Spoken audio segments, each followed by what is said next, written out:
What's going on YouTube? It's the BowTie Fragrance Guy, man. On this channel, we talk about fragrances, but I also like throwing in some style and grooming tips as well. So if you're into that, make sure you hit subscribe. Don't forget to enable notifications by hitting the bell icon as well, so anytime a new video is uploaded on the channel, you get notified. All right, guys, on today's video, I'm going to be talking about some exciting new upcoming fragrance releases. That's something that I want to do in 2025 more moving forward. Just make sure I keep you guys abreast on things that are going to be released that or maybe new released or again going to be released here in the near future. So some exciting new fragrances coming from Dior. We have a few from Tom Ford that's going to be released here in the first part, the first quarter of 2025. Guerlain. So we got a lot to cover. Some of these I'm actually interested in getting myself. But anyway, I'm going to run the intro. And when we come back, we're going to get into it. Brand new fragrances are going to be released either now or really, really soon. If you want to see what's on the list, you know the routine. Keep it locked right here. Let's get it.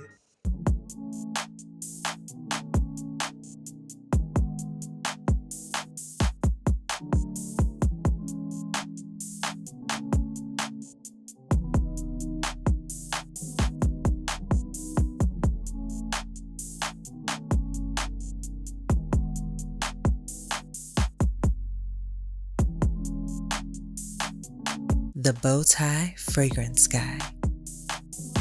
All right, guys, we're back. Thank you so much for keeping it locked in. Let's jump in this video. Of course, these are fragrances that haven't been released yet, so I'm going to have to make sure we put the picture up of each fragrance that we're talking about as I kind of give you guys some of the notes and the whole nine that's going to be in the fragrance.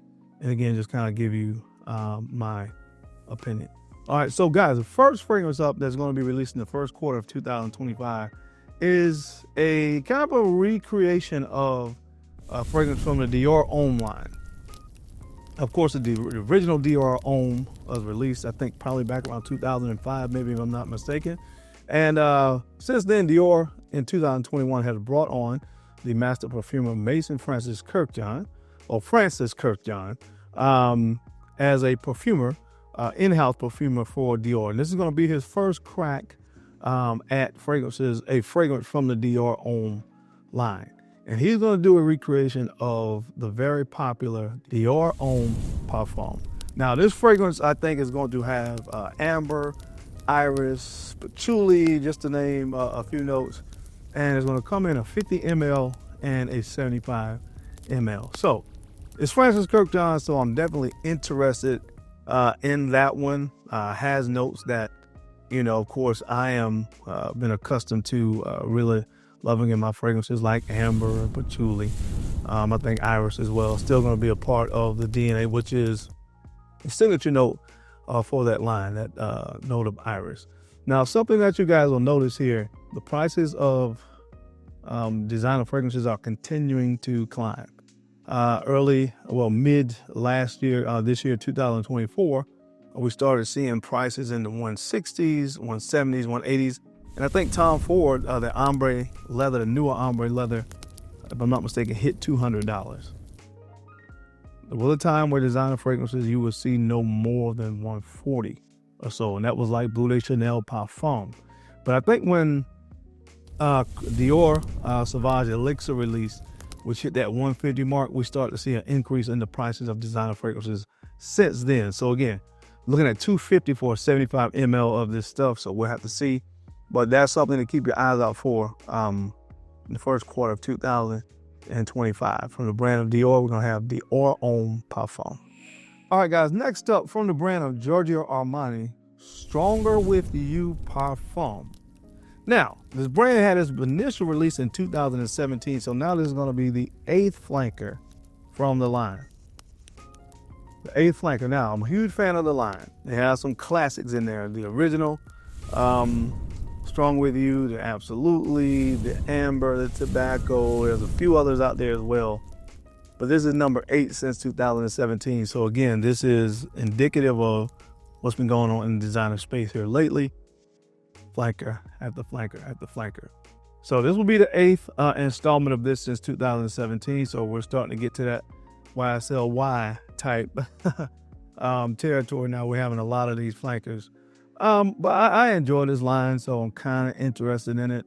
I think this one's going to have mandarin orange and lavender to go with the typical vanilla and chestnut that we're that we're accustomed to from fragrances from this line. So I think this one, based on that, is going to be a little more aromatic, because usually lavender is not a part of the DNA. It's been a little bit more like more smoky, sweeter notes like tonka bean and things of that nature to complement the chestnut and the vanilla from the other fragrances from this line. So we're going to see how that goes. I do love lavender in fragrances, so it may be good, but that is a fragrance that is going to be released in the first part of 2025 as well. Stronger with You Parfum.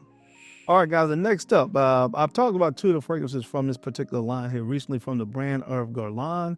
They're going to release a fragrance, and I'm going to tell you now, I'm very interested in this one. It's called Peche Mirage, and it's centered around the note of peach. So you're going to have peach, you're going to have leather, amber, and a fruit accord in here. So I am very interested in this fragrance. They talked about the honey fragrance and the fragrance centered around, I think, patchouli here recently on the channel. Guerlain, man, one of the pioneers in the fragrance industry, and so far everything I've smelled from that line has been top notch. I am the most excited about this fragrance.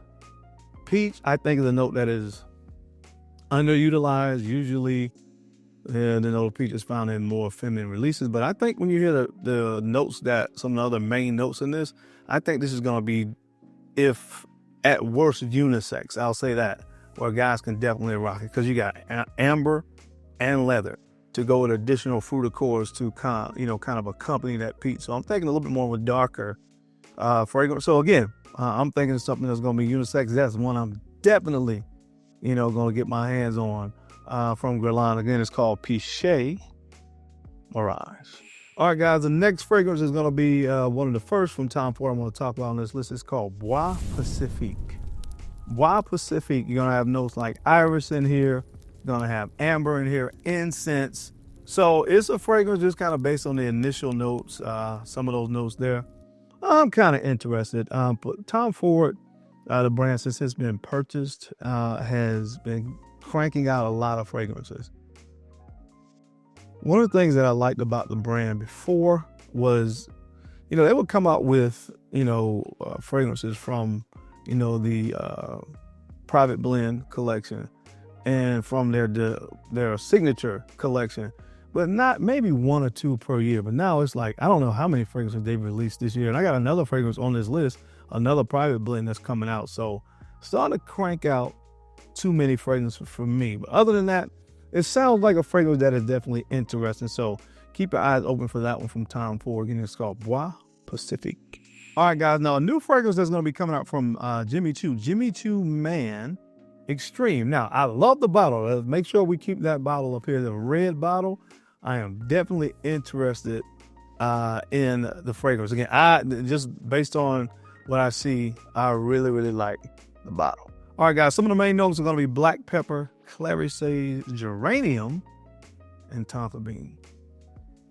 I gotta admit, not too intrigued based on the note breakdown. Tonka bean is in there. Once you've been, in your fragrance journey for a while, a lot of times it's not 100%, but a lot of times you can hear note breakdowns, and certain fragrances are going to interest you. I can't say that's the case with this fragrance, but it has tonka bean, and I love the bottle. And this is a designer. It's not too expensive. I'm probably going to take my chances and give this another try. So Jimmy Choo, the Jimmy Choo Man line, they're pretty decent fragrances, again, for what you're going to pay, especially if you wait when they hit discounters. So this is what I'm on the fence about, but I do love the bottle, and it does have tonka bean. So we'll see. This is going to be kind of based on the price, which will determine for me probably if I'll check this one out. But be on the lookout for that one as well. Jimmy Choo Man Extreme. All right, guys, coming out on Valentine's Day 2025, Gucci Guilty, the Love Edition. The bottle is amazing. There's a female kind of counterpart to this fragrance as well. It's going to be released again on Valentine's Day. So it's supposed to be a scent of love, released here in the first quarter 2025 on Valentine's Day. A new one from the Gucci Guilty line of fragrances. Traditionally, for me, this has been a pretty solid line of fragrances, so I'm kind of interested to see what this one is going to smell like as well. Some of the main notes are going to be juniper berries, orange blossom, and broxen. So based on that, I'm definitely interested. Again, I have 2 fragrances from the this particular line of fragrances, and they are pretty solid in my humble opinion. And I really love the bottle on this one, so it always helps. Interested in checking this one out. So the Love Edition Gucci Guilty releasing on Valentine's Day. Probably be able to hear about it on this channel. All right, guys, and last but not least, I actually think this fragrance has already been released, so I saved it for last. From the Tom Ford Private Blend Collection, Rose Exposed. Now, from the looks of the bottle, I'm interested. These Tom Ford Private Blend fragrances for me, are very expensive. So unless it's really good, it's probably one I'll try to wait till it hits discounters. But I am interested in it because it sounds like a very masculine rose fragrance. It has rose absolute, it's kind of centered around that. Pink pepper, leather, sandalwood, some of the notes in here. So I'm thinking it's going to be something that's kind of going to be right up my alley, a masculine rose fragrance with a little bit of a creaminess to it. So I'm interested. But again, I think a lot of these retail for about $350, $400, and it's only a 50 ml. So that is a deterrent factor for me. One, I feel like it's a little bit overpriced for so little juice. And I prefer the larger 100 ml bottle. So if it was 100 ml for about $350, I would be more intrigued by that, but we'll have to see. I want to get my nose on this one, maybe go to somewhere where I can actually smell it to make the ultimate determination. But it's definitely intriguing looking at the bottle and the note breakdown. So Rose Exposed from Tom Ford. Got to get my nose on that one, but it's one that has my attention. But that is it, guys. That is my time. I hope you enjoyed this video today. As always, I sincerely appreciate you guys' time and your attention to these videos. You don't have to watch, but you do. And I sincerely appreciate that. Now, don't forget to take a few moments to like, comment, and subscribe. Please make sure you're sharing these videos out to some other folks who just think could use the information or find it entertaining. Because I'm your guy, Darren, on the BowTie Fragrance Guy. I love to look good, love to smell fantastic. So until next time, keep looking good, keep smelling even better. I'll catch you on the flip side. Peace.